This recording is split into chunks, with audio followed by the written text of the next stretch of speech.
President of the International Cancer Union and the President of the Medical Commission, for having invited me here to present the biological aspect. I work for the International Cancer Union and we've been running this program since 2008. It's a great honor to share it with you today. Then I'd like to thank Professor Mounier because he's a basketball player who gave me perfect assist with his physiological aspect and to introduce what here will be related to hematological aspect or the biological aspect, which means the part which is related to blood. It's difficult to talk of something new if we don't understand where we came from. And this slide is related to some values of athletes measured during the 90s, at the time where EPO was used, at the time there was no method to detect the use of EPO. And you can see that you had athletes, these are cyclists and cross-country skiers, with absolute unbelievable values, and especially the changes that they had are really important. To the extent that there were also medical issues related to this, and this is a case report published in Neurology of an athlete having taken growth hormone and EPO, and he had cerebral thrombosis. So, sports organization, on one side we had scientists which tried to find out a way to detect EPO, either through direct method in Europe or through indirect detection, analyzing hematological parameters which are influenced by EPO. So there were several scientists in Canada and Switzerland working on it, but Sports Federation decided, several of them, decided to introduce what was called a population limit for hematocrit or for hemoglobin, above which the athlete would be prevented from competing. This was the first instrument that UCI introduced in 1997.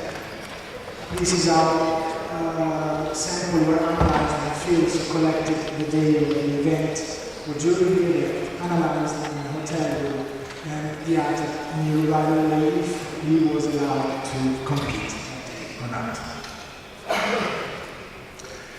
This slide is the first now step into the relationship between hematological parameters and the blood doping.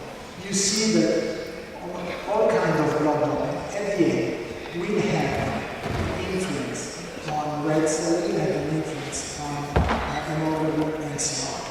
And this was one of the first studies which was conducted on a subject where EPO was administered, and there are two important things to note. The first one is that you first have an increase in the reticulocyte and then an increase in the hematocrit and the hemoglobin as well. But what is important is that because of the physiological negative feedback, once the number of circulating red cells has increased, the body reacts to bring back it to a kind of homeostasis, so he shuts down its own production of reticulocytes, even to a lower values than what they had naturally. So this combination of a high hematocrit or high hemoglobin and highly decreased production of reticulocyte is what is called the OFF score. It was published by the Australian group and is now part of the biological aspect. So this is something important to keep in mind, the OFF score.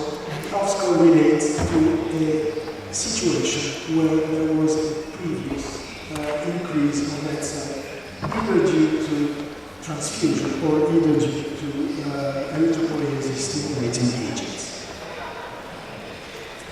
The beginning of the 2000s, there was also an improvement on the technical aspect, which was the possibility to directly measure reticulocytes on film.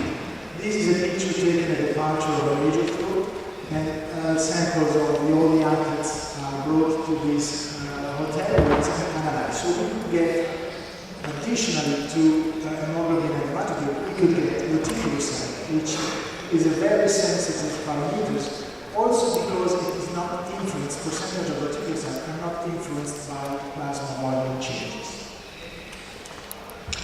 And in 2001, we had in cycling the first EPO case, so the first dog case which was demonstrated by the presence of EPO in the urine. This was the validated method which was created by the François Hollande and the Paris lab. And you can see that in this article, we established in a certain way the first biological passport. So we decided to target this antigen based on the evolution of the parameters. So he was within what was called at the time the population limit. He was below the 50 of the hematocrit, he was below the 17 of the hemoglobin. But still, this increase of the parameters in a short period of time was quite suspicious. He was targeted and finally the adverse analytical finding for EPO was demonstrated in the end. It was also at that time that for the first time scientists brought up the idea of a longitudinal passport for endurance athletes. So the idea not only to measure from time to time these values, but also to look at the evolution of these values. This was in the beginning of the 2000s. But since then, from the work of the Australians before Sydney and following that, a lot of scientific studies have been done in order to better define which parameters and which models should be used for the indirect detection of blood donor. At the first time, just with the idea to stop athletes from competing as a medical or as a competition role, and only later on came the idea of use this parameter as indirect antidoping test. So we see now the second generation blood test, and it will be enough. What is also important is that because of the relationship between blood doping, specifically EPO and hemoglobin and reticulocyte, measuring these values, these parameters, give also an idea on how people use these substances. These are two slides taken from cycling, training, from cross-country skiing. And you can see that they are practically the same. You see the same pattern in hemoglobin. You see the same pattern in the reticulocytes. What does it say? End of the 2000s, beginning of 2001, when still the urinary test was not used routinely or was not applied by a few laboratories, this test was not conducted on many cities. Therefore, when we tested athletes at the beginning of the competition or during the competition, they had higher values of reticulocytes. We like a frame of 1.2, 1.3, 1.4. The same thing for cross-country skiing. I remind you that these are only in competition or pre-competition, not out of competition. But since the introduction of the EPO test, these values completely changed. Athletes tested in the same condition, with the same machine, progressively shifted from values of 1.3 to values of 1.8. The same thing happened in cross-country skiing, while the hemoglobin progressively increased. Why this? Because people was taking different. People was now taking at lower doses, taking IV injection, through IV injection, for subcutaneous injection, taken before, well before the competition, so that at the time of the competition, the athletes were in a situation of off-score, high hemoglobin, low reticulocyte, in order to avoid the detection of PPO. So, measure